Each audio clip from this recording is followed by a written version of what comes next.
संजय राउत आले, थेट जाऊयात. सर, कल राज्यपाल ने स्पेशल सेशन बुलवाया है, कल फ्लोर टेस्ट होगा, क्या कहेंगे? कब होगा फ्लोर टेस्ट? कल बोला 30 तारीख को स्पेशल सेशन कन्वीन किया है, लेकर दे दिया गया है. सेक्रेटरी लेजिस्लेटिव असेंबली शिवसेना का पूरा क्या होगा? ज्याला म्हणतात जेट स्पीड, एवढा स्पीड. 2.5 साल से एक फाइल हमारे उनके पास पड़ी है. 12 MLC का नॉमिनेशन राज्यपाल नियुक्त, 2.5 साल से पड़ी. और ये राज्यपाल महोदय इंतजार यही घड़ी का कर रही थी.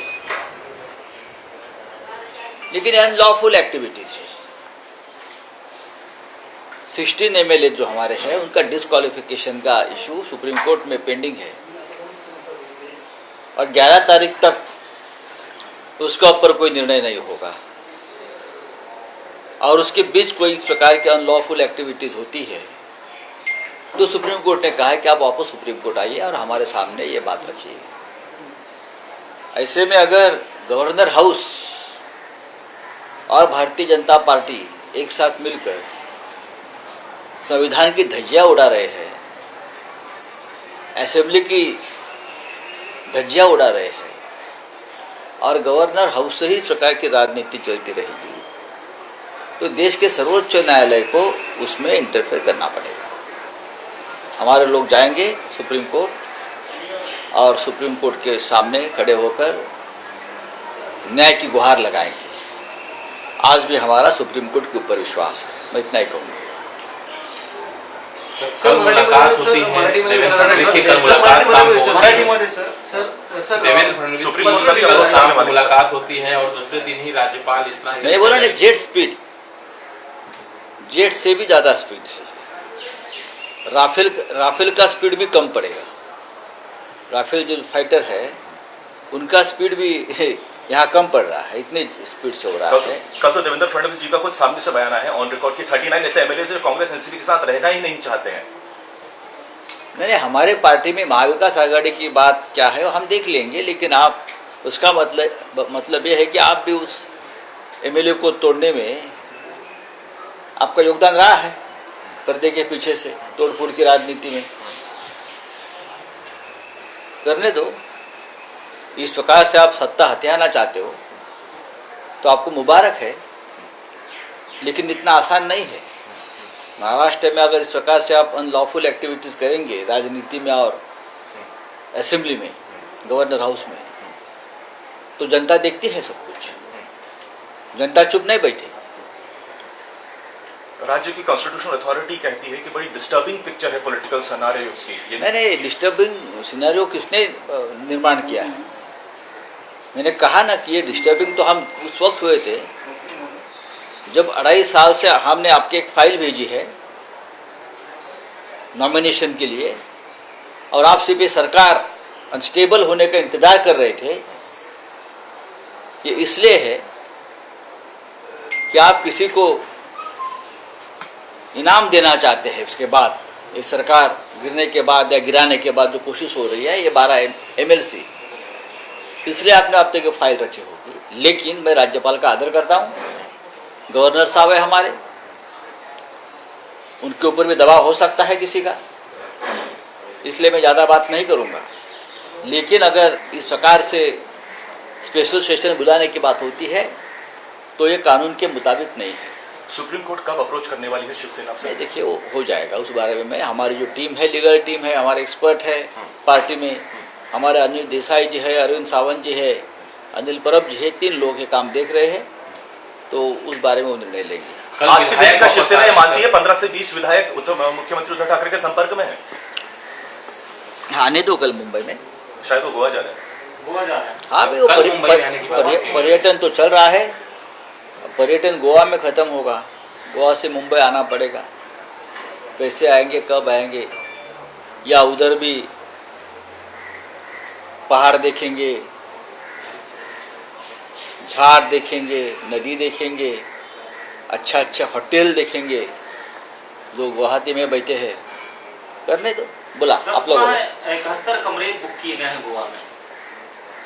करने दो, पैसा है, कोई दे रहा है, करने दो. क्या कर सकते हैं. सर मराठीमध्ये सर आता सर सांगा. बोला. काल देवेंद्र फडणवीस यांनी स्वतः जाऊन राज्यपालांची भेट घेतली आणि ऑन रेकॉर्ड सांगितलं की 39 MLA जी आहेत ती शिवसेनेवर होता नाही, त्यामुळे सरकार अल्पमतात आहे. काय वाटते सर? देवेंद्र फडणवीस हे राज्याचे विरोधी पक्षनेते आहेत, भारतीय जनता पक्षाचे नेते आहेत, माजी मुख्यमंत्री आहे. गेल्या 2.5 वर्षापासून हे सरकार महाविकास आघाडीचं सरकार स्थापन झाल्यापासूनच्या पहिल्या दिवसापासून त्यांची भूमिका ही सरकार पाडण्यासंदर्भात आहे, सरकारला काम करू न देण्यासंदर्भातला आहे. आणि त्यासाठी त्यांनी गेले 2.5 वर्ष अथक प्रयत्न केले. त्यांना आता असं वाटतंय की त्यांची स्वप्नपूर्तीचा क्षण जवळ आलेला असेल आणि त्यासाठी या घडामोडी घडवत असतील तर त्यांना आम्ही शुभेच्छा देतो. दुसरी गोष्ट अशी आहे की राज्यपालांना भेटले, राज्यपालांना कोणी भेटू शकतात, पण राज्यपालांनी विशेष अधिवेशन बोलवण्यासाठी जो काय दिवस मुकरर केलेला आहे, हा वेग जो आहे, हा मोदींनी जी राफेल विमानं इथे आणलेली आहेत, लढाऊ विमानं, तर राफेल विमानापेक्षा हा प्रचंड वेग राजभवनातला कार्याचा आहे. खरे म्हणजे गेल्या 2.5 वर्षापासून महाराष्ट्राच्या कॅबिनेटनं 12 आमदारांच्या नियुक्तीसंदर्भात एक फाईल त्यांच्याकडे पाठवली आहे. 2.5 वर्ष ती फाईल हलत नाही आहे, पण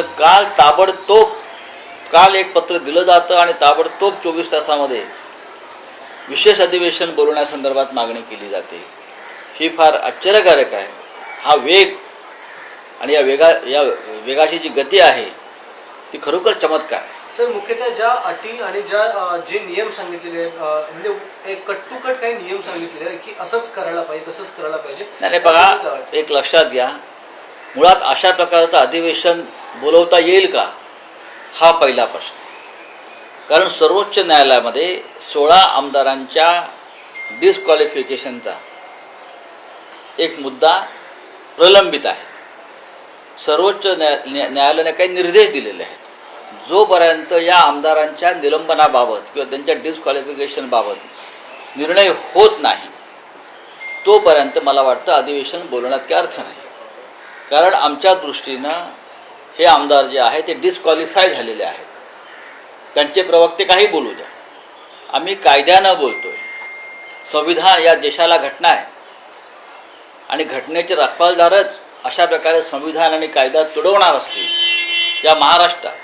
ज्या महाराष्ट्रात डॉक्टर बाबासाहेब आंबेडकरांचा जन्म झाला आणि ज्या महाराष्ट्राच्या सुपुत्रानं देशाला ही घटना दिली, ती घटना महाराष्ट्राच्या राजभवनातच अशा प्रकारे बुडवली जात असेल समुद्रात, तर मला असं वाटतं ही देशासाठी अत्यंत गंभीर बाब आहे.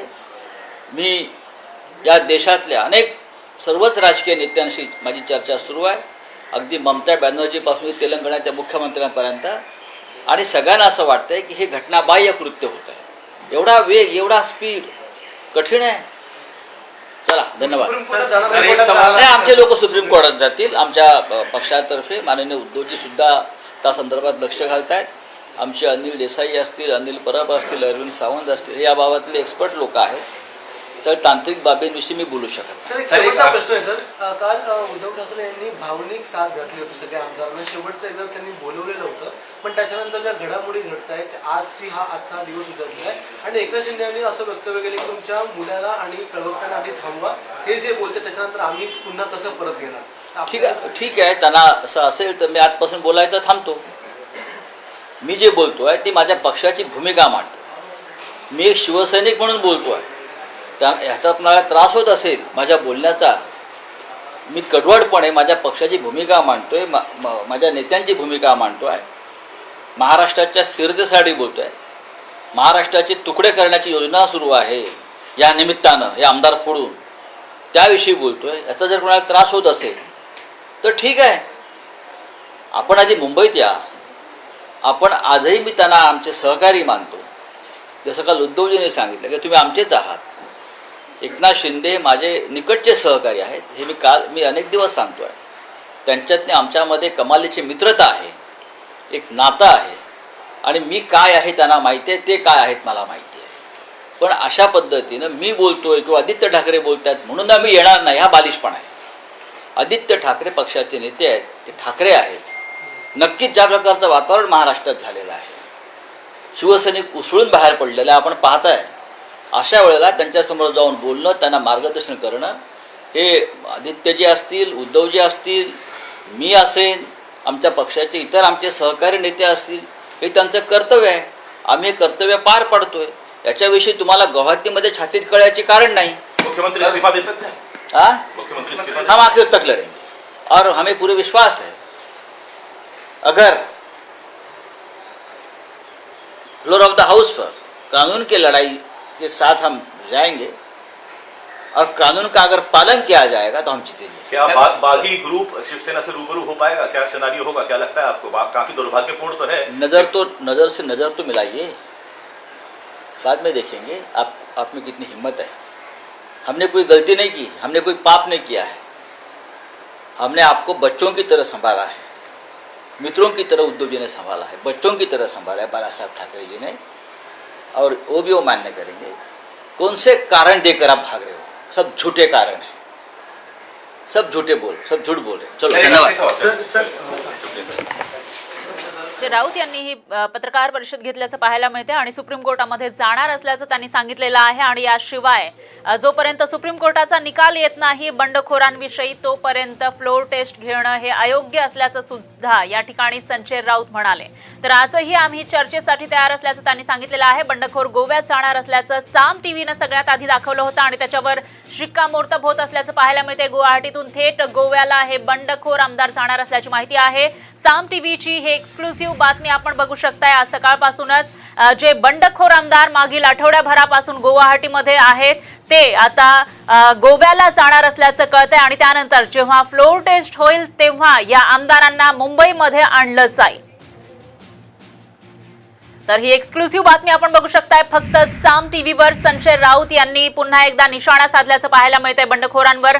बाळासाहेबांनी तुम्हाला मुलांसारखं वाढवलं, वागणूक दिली, काय फालतू कारणं देऊन गुवाहाटीला गेलात, असं या ठिकाणी प्रश्न संजय राऊतांनी या बंडखोरांना केलाय. तर संजय राऊत यांनी भावनिक साथ बंडखोरांना घातल्याचं पाहायला मिळतंय. आम्ही आजही सहकारी मानतो आणि आजही येऊन आमच्या समोर बोला, नजरेला नजर भिडवून बोला, असं सुद्धा संजय राऊत म्हणाले आहेत. तर काय फालतू कारणं देऊन गुवाहाटीत लपलात असं सुद्धा त्यांनी या ठिकाणी सांगितलेलं आहे.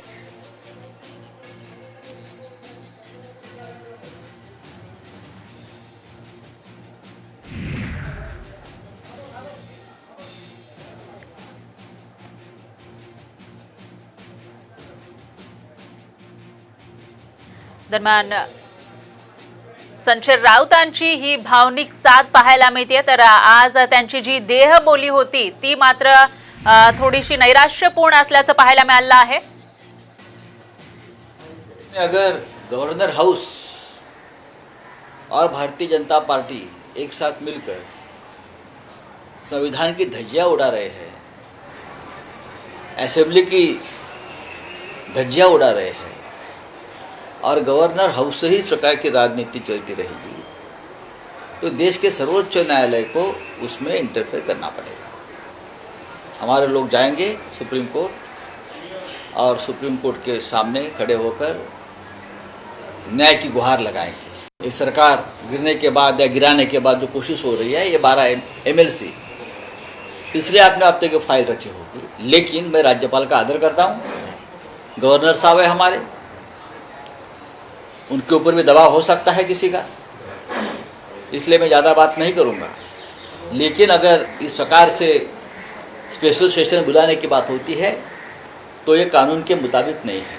नहीं, हमारे पार्टी में महाविकास आघाड़ी की बात क्या है वो हम देख लेंगे, लेकिन आप उसका मतलब ये है कि आप भी उस MLA को तोड़ने में आपका योगदान रहा है पर्दे के पीछे से तोड़फोड़ की राजनीति में. दरम्यान सगळ्यात मोठी आणि महत्त्वाची बातमी आपण बघू शकतोय. तर या ठिकाणी भाजपवर सुद्धा त्यांनी अप्रत्यक्षपणे निशाणा साधल्याचं पाहायला मिळते. त्याचबरोबर राज्यपालांनी आतापर्यंत त्या 12 आमदारांची नियुक्ती का केली नाही आणि त्यांना कोणाला ते इनाम मध्ये द्यायचेत का असा सवाल सुद्धा त्यांनी या ठिकाणी केला आहे.